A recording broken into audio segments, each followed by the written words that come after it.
नमस्कार दोस्तों, जैसे कि आप लोग देख पा रहे हैं, आज हम बात करने वाले हैं बहुत ही इम्पोर्टेंट सेशन के ऊपर, जो कि रहेगा हमारा top 10 current affairs based on 19th of July. दोस्तों, मैं हूं आप लोगों के साथ उर्वशी सिंघी, और मैं आप लोगों को बता दूं कि जितने भी हमारे करंट अफेयर्स के सेशन यहाँ पर चल रहे हैं, वो सभी स्पेसिफिकली आरआरबी पीओ मेंस के लिए यहाँ पर डेडिकेटेड रहेंगे। तो जो सितंबर में आपका अपकमिंग एग्जाम आने वाला है, चाहे आरआरबी पीओ हो या फिर आईबीपीएस हो, सभी के लिए ये सारे सेशंस काफ़ी इंपॉर्टेंट रहेंगे। तो जितने भी एस्पिरेंट्स हैं जो नए जुड़े हैं, उनसे मेरी दरख्वास्त रहेगी कि आप चैनल को सब्सक्राइब करना ना भूलें। दोस्तों, सबसे पहली न्यूज़ यहाँ पर आ चुकी है हमारे पास। बैंकिंग अवेयरनेस और फाइनेंशियल अवेयरनेस रिलेटेड काफ़ी इंपॉर्टेंट ये रहेगा आप लोगों के लिए। तो यहाँ पर मैं बात करूँ तो रिजर्व बैंक ऑफ इंडिया ने यहाँ पर 4 एनबीएफसीज और 11 अदर एंटिटीज का जो सर्टिफिकेट है उसे सरेंडर किया है, और 4 एनबीएफसी की लाइसेंस को यहाँ पर रद्द किया है। ठीक है, तो ये काफ़ी इम्पोर्टेंट रहेगा, क्योंकि क्यों पेनल्टी लगती है और किस किस का लाइसेंस जो है यहाँ रद्द हुआ है, वो काफ़ी इंपॉर्टेंट क्वेश्चन आपके क्रिएट करते हैं एग्जाम पॉइंट ऑफ व्यू से। दोस्तों, हमारे इंडिया में जितनी भी बैंक्स हैं, अगर वो बैंकिंग एक्टिविटी परफॉर्म करना चाहती हैं इंडिया में, तो आपको ये बात पता होगी कि उन्हें सबसे पहले परमिशन लेनी पड़ती है, लाइसेंस लेना पड़ता है हमारी सेंट्रल अथॉरिटी से, जो कि है रिजर्व बैंक ऑफ इंडिया। और रिजर्व बैंक ऑफ इंडिया का निर्माण हुआ था, इस्टेब्लिशमेंट हुआ था 1 अप्रैल 1935 को। ठीक है, अभी 25th पोजीशन पर इसके प्रेजेंट जो गवर्नर हैं वो है श्री शक्तिकांता दास। ठीक है, तो ये भी आपको इधर क्या करना पड़ेगा, ध्यान रखना पड़ेगा, क्योंकि यहाँ पर करंट अफेयर्स के साथ साथ स्टैटिक न्यूज भी आपको मिलती रहेगी। तो reserve bank of India recently announced the cancellation of registration for 4 non-banking financial companies and the surrender of license by 11 other entities. This move signifies RBI's efforts to maintain the regulatory compliance and ensure the stability of financial sector. दोस्तों, जो हमारा banking regulations act 1949 है, जिसके तहत जितनी भी हमारी banking authorities हैं इंडिया में, वो काम करती है, और रिजर्व बैंक ऑफ इंडिया एक मॉनिटरिंग अथॉरिटी है जो कि ये ध्यान रखता है कि उसके तहत सारे काम हो। राइट, तो यहाँ पर रिजर्व बैंक ऑफ इंडिया काफी स्ट्रिक्ट है उन सभी रूल्स एंड रेगुलेशंस को लेकर जो कि लिखे गए हैं बैंकिंग रेगुलेशंस एक्ट 1949 में। राइट, तो अगर कोई भी ऐसी बैंक या फिर कोई भी ऐसी फाइनेंशियल एंटिटी अगर इनकी रूल्स एंड रेगुलेशंस को वायलेट करती हुई पाई जाती है, तो उसे काफी बड़ा हर्जाना भुगतना पड़ता है। ठीक है, कभी कभी तो उसका लाइसेंस भी रद्द हो जाता है। तो यहाँ पर कौन सी 4 एनबीएफसी है जिनकी लाइसेंस यहाँ पर रद्द कर दी गई है? तो देखिए, Namma chit funds financiers, Chidrupi financial services, gold line financial services और Kailash auto finance limited. Right, तो यहाँ पर ये कुछ 4 दोस्तों एनबीएफसीज हैं जहां पर इनके लाइसेंस पूरी तरीके से रद्द कर दिए गए। अच्छा, और रीजन जो बेसिकली यहाँ पर रीजन क्या है सरेंडर होने का सर्टिफिकेट्स का, कि यहाँ पर इन चारों एंटिटीज ने इनके लाइसेंसेस की जो डेट थी वो ड्यू थी, इन्होंने पूरी नहीं की, और फिर इन्होंने एग्जिट डिसीजन लिया, तो इनके लिए इसका लाइसेंस रद्द हुआ। कुछ लीगल एंटिटी में चेंजेस भी हुए हैं, और सीआईसी क्राइटेरिया को भी इन्होंने फुलफिल नहीं किया है। ठीक है, तो ये बात आप लोग इधर ध्यान रखेंगे। नाउ क्वेश्चन कैसे बन सकता है? ठीक है, reserve bank of India recently announced the cancellation of registration for dash non banking financial companies.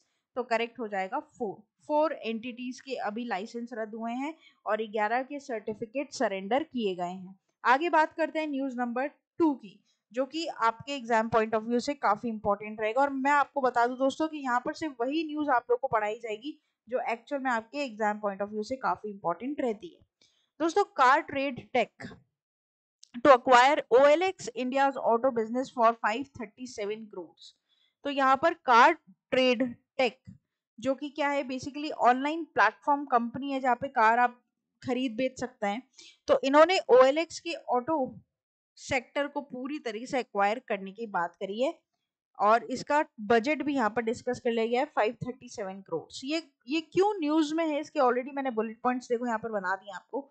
तो on 10th of July in a stock exchange filing, Car Trade Tech announced that will acquire 100% stake of Sobek Auto Private Limited, the entity which bought OLX India's automotive businesses for cash consideration. Now it will going to complete its procedure of acquisition in 21 to 30 days, and the main objective behind this acquisition of OLX business is to provide synergetic benefits to the existing business of the car trade tech. तो car trade tech अपने existing business को एक और नई ऊंचाइयों पर लेकर जाना चाहता है. इस वजह से यहाँ पर इसने इसे पूरी तरीके से क्या कर दिया है, यहाँ पर खरीद लिया है दोस्तों.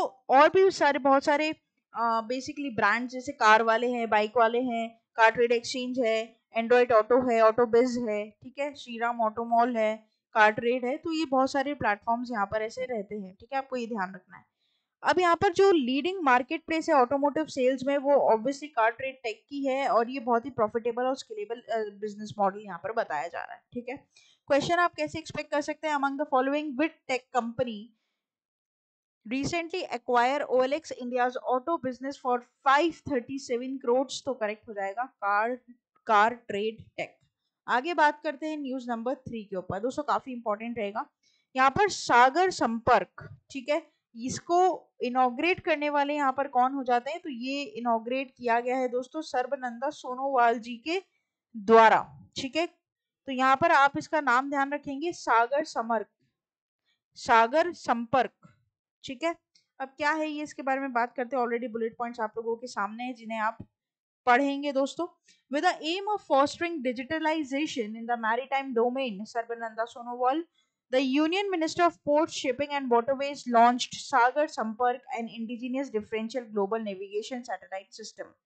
Now, Sagar Sampark will provide accurate information to enhance ship safety, thereby minimizing the likelihood of collision, groundings and accidents at ports and harbors.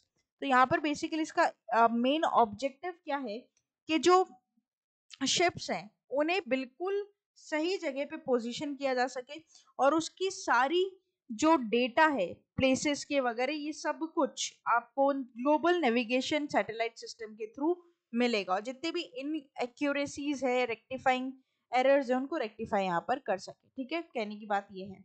तो among the following who recently inaugurates the सागर संपर्क DGNSS, तो यहाँ पर जो correct हो जाएगा वो हो जाएंगे सर्बानंद सोनोवाल, ठीक है. काफी इंपॉर्टेंट रहेगा दोस्तों, आपको इसको ध्यान रखना पड़ेगा, है ना. आगे बात करते हैं न्यूज नंबर 4 की. दोस्तों एक डिमाइस यहाँ पर आई है, ऑर्बिचरी है. रविंद्र महाजनी, जो कि बहुत ही मशहूर मराठी यहाँ पर एक्टर हैं, इनका यहाँ पर देहांत हो गया है, ठीक है. इसके ऊपर क्या आप लोगों का क्वेश्चन बन सकता है और डिटेल क्या है, तो मराठी एक्टर रविंद्र महाजनी has passed away at the age of 77, and he is known for his notable contributions to Marathi cinema. Had established himself as a respect for actor and director. His career spanning several decades, and he had worked in a numerous films and theater productions. Right? तो दोस्तों बहुत ही जाने माने Marathi actor, इनका यहाँ पर देहांत हो चुका है. क्वेश्चन आप कैसे एक्सपेक्ट कर सकते हैं, Ravindra Mahajani who had recently been passed away belongs to which of the following field of interest, तो करेक्ट हो जाएगा यहाँ पर आपका एक्टर. आगे बात करते हैं दोस्तों न्यूज नंबर 5 के ऊपर. हाफ वे थ्रू हम हमारे वीडियो के यहाँ पर दोस्तों पहुंच चुके हैं. मेरी आप लोगों से दरख्वास्त रहेगी कि कोई भी सजेशन, कोई भी क्वेश्चन होता है, आप प्लीज कमेंट बॉक्स का यूज करेंगे. 21% unorganised workers exit PM pension scheme. तो दोस्तों यहाँ पर प्रधानमंत्री श्रम योगी मन धन योजना, इसके तहत 21% अनऑर्गेनाइज्ड वर्कर्स ने इस स्कीम से एग्जिट ले ली है, ठीक है. अब यहाँ पर हम बात कर लेते हैं इसकी. तो प्रधानमंत्री श्रम योगी मन धन योजना, a pension scheme for unorganized workers in India, has witnessed a significant number of subscribers leaving to the program in less than 6 months. Right? This trend has raised concerns about the scheme's viability and sustainability. तो यहाँ पर basically दोस्तों अब question mark यहाँ पर लगाया जा रहा है कि एक्चुअल में क्या ये स्कीम एक्चुअल में इतनी ज़्यादा सस्टेनेबल है, रिलायबल है, रिलायंस कर सकते हैं हम इसके ऊपर या नहीं, क्योंकि बहुत सारे पिछले 6 महीने में 21% वर्कर्स इसे छोड़ कर गए हैं. The number of subscribers to PMSYM schemes has decreased to 4.43% million as of July 11, with a decline of 1.19 million from all-time high to 5.62 million recorded for January 31. Main reasons for this decline are attributed to high inflation and rising living cost, which have made it challenging for unorganized workers to continue contributing to the voluntary pension program, right? तो यहाँ पर ये आपको ध्यान रखना है, ये जो स्कीम है डिजाइन की गई थी अनऑर्गेनाइज सेक्टर वर्कर्स के लिए फ्रॉम एज ऑफ 18 to 40, जो कि 15,000 रुपए महीने से भी कम कमा रहे हैं उनके लिए ये थी। और इसका एम ये था कि वो एक सोशल सिक्योरिटी इंश्योर करेंगे, फाइनेंशियल स्टेबिलिटी, जब तक वो रिटायर नहीं हो जाते। तो जिन श्रमिक की तनख्वाह सैलरी 15,000 रुपए से कम थी महीने की, सिर्फ वही यहाँ पर वैलिडेट हो सकते थे। तो what percent of unorganised workers recently exist PM pension scheme, तो करेक्ट हो जाएगा 21%, राइट। आगे बात कर लेते हैं न्यूज नंबर 6 की दोस्तों। अथूर बीटल लीव्स, पान के पत्ते, ठीक है, जिनका नाम यहाँ पर क्या है, अर्थूर, ठीक है, क्या बोलते हैं इसको, अथूर, अथूर। तो यहाँ पर इसे ज्योग्राफिकल टैग मिला है तमिलनाडु का, ठीक है। देखते हैं यहाँ पर, the Tamil Nadu state agriculture marketing board and NABARD Madurai agri business incubation forum has awarded GI certificate to the Athoor betel leaves, ठीक है, पान के पत्ते होते हैं बीटल लीव्स, राइट। और ये यहाँ पर थुथुडी डिस्ट्रिक्ट ऑफ तमिलनाडु पर पाए जाते हैं, जिन्हें यहाँ पर अब जीआई टैग मिल चुका है। जीआई टैग क्या होता है, ज्योग्राफिकल इंडिकेशन टैग। दोस्तों जो जीआई टैग में आप लोगों को बता दूं, कुछ ऐसे प्रोडक्ट्स या फिर कुछ ऐसी चीजें जो कि सिर्फ उसी जगह को बिलोंग करती है, जो कि वहाँ की मशहूर है, उसे हम बोलते हैं जीआई टैग देना, ठीक है। जैसे रसगुल्ला की बात करें तो अपना वेस्ट बंगाल, ठीक है। मिर्ची की बात करें, नागा झोलकिया, नागालैंड, राइट। अब आप केसर आम की बात करिए, गुजरात, ठीक है। तो geographical indication just is nothing just a recognized certification of intellectual property right with a specific geographic region because of the unique qualities and like that, right। आप यहाँ पर ये ध्यान रखिएगा कि तमिलनाडु के चीफ मिनिस्टर हो जाते हैं कौन, एम के स्टेलिन। तो Athoor betel leaves receive GI tag of which of the following state, तो करेक्ट हो जाएगा यहाँ पर तमिलनाडु। आगे बात करते हैं न्यूज नंबर 7 के दोस्तों। G20 की कल्चरल वर्किंग ग्रुप मीटिंग हुई थी हम्पी कर्नाटका में, ठीक है। तो यहाँ पर हम्पी कहाँ पर है, कर्नाटका में लोकेटेड है, यूनेस्को वर्ल्ड हेरिटेज साइट में से एक साइट है। और यहाँ पर थर्ड शेरप्पा मीटिंग की गई थी conduct, with Amitabh Kant leading the meeting at a chairperson, and the summit organized by the Ministry of Culture and External Affairs anticipates the participation of more than 200 individuals representing the 43 countries, ठीक है।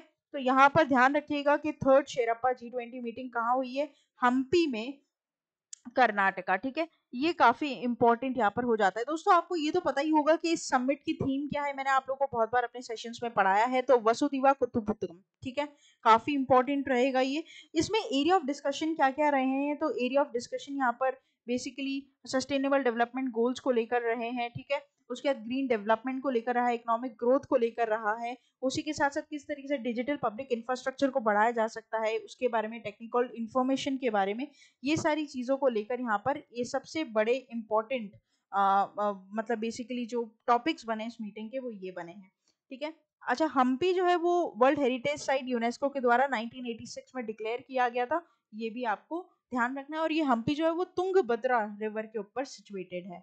तो third sherpa G20 meeting begin in, तो correct हो जाएगा आपका हम्पी कर्नाटका। आगे बात करते हैं न्यूज नंबर 8 के ऊपर।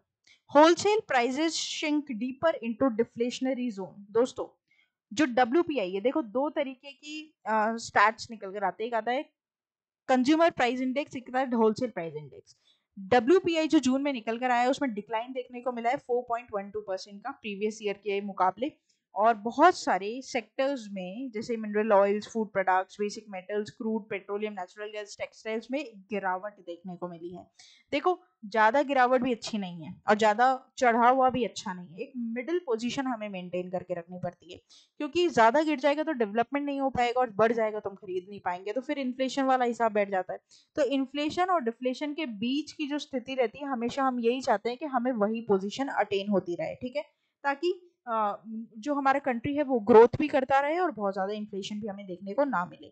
तो wholesale price index for June 2023 shows a decline of, तो करेक्ट हो जाएगा 4.12%। आगे बात करते हैं न्यूज नंबर 9 के ऊपर दोस्तों। Adani transmissions wins golden peacock environment management award 2023। तो यहाँ पर अदानी ट्रांसमिशन लिमिटेड को अवार्ड से सम्मानित किया गया। अवार्ड का नाम क्या है, golden peacock environment management award 2023 in the power transmission sector of the Institute of Directors. Now, this is going to compromise environment, health and safety, energy and climate change experts assesses over 520 applications, right? Now these applications was approved by Justice MN. The review of done by the in eminent jury committed head by वेंकटलाचिया, ठीक है। तो यहाँ पर देखो इतना depth में तो आपसे पूछेगा नहीं, यहाँ पर आपसे यहाँ पर क्या पूछ लेगा कि golden peacock environment management transmission जो है, मैनेजमेंट अवार्ड जो है वो किसे दिया गया है, तो अदानी ट्रांसमिशन लिमिटेड को, ठीक है। तो ये आप ध्यान रखना। कंट्रीब्यूशन क्या क्या रहे अदानी ट्रांसमिशन लिमिटेड की, देखो हमारे जो नेशन बिल्डिंग की बात करें, ग्रोथ विद गुडनेस की बात करें, तो काफी एक बड़ा इंपॉर्टेंट रोल यहाँ पर प्ले करते हैं। और यहाँ पर इसके जो सीईओ हो जाएंगे अदानी ट्रांसमिशन लिमिटेड के, वो आपके हो जाएंगे अनिल सरदाना जी, ठीक है। तो थोड़ा सा इनका नाम भी देखो आपको याद करना पड़ेगा। एक बहुत ही इकोलॉजिकल फुटप्रिंट यहाँ पर छोड़ा है इस कंपनी ने। और यहाँ पर 2021 की अगर मैं बात करूँ तो ये जो अवार्ड है, ठीक है, ये अवार्ड दिया गया था सेल को, steel authority of India limited, ठीक है। तो अब ये यहाँ पर 2022 में किसे दिया गया, अदानी ट्रांसमिशन लिमिटेड को, ठीक है। तो ये एक और बड़ा पॉइंट है जो आपको ध्यान रखना है ना, पिछले साल किसे मिला था और अब किसे मिला है। तो dash has won the Golden Peacock Environment Management Award 2023 in the Power Transmission Sector of Institute of Directors। तो करेक्ट हो जाएगा ATI, अदानी ट्रांसमिशन लिमिटेड। आगे बात करते हैं दोस्तों, लास्ट हमारी न्यूज रहेगी आज के सेशन की, आपके और मेरे साथ हमारी स्क्रीन पर। Niti Aayog releases the 3rd edition of export preparedness index. दोस्तों एक्सपोर्ट प्रिपेयर्डनेस इंडेक्स की नीति आयोग के द्वारा क्या रिलीज कर दी गई है, यहाँ पर रिपोर्ट जो है वो रिलीज कर दी गई है 2022 की। इसको हम पढ़ लेते हैं। The 3rd edition of Export Preparedness Index for States and UTs of India for the year 2022 is set to release by Niti Aayog on July 17.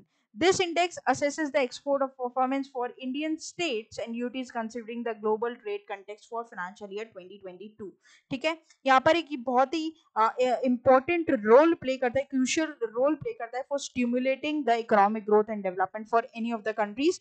और यहाँ पर इस इंडेक्स का एम क्या है, to provide the insights of the drive policy changes and also to address specific challenges that is faced by your states and UTs. Now यहाँ पर ये जो इंडेक्स है दोस्तों, वो कौन से पैरामीटर्स से होकर निकलता है, तो 4 पैरामीटर्स हैं यहाँ पर। सबसे पहले होता है पॉलिसी पिलर, ठीक है।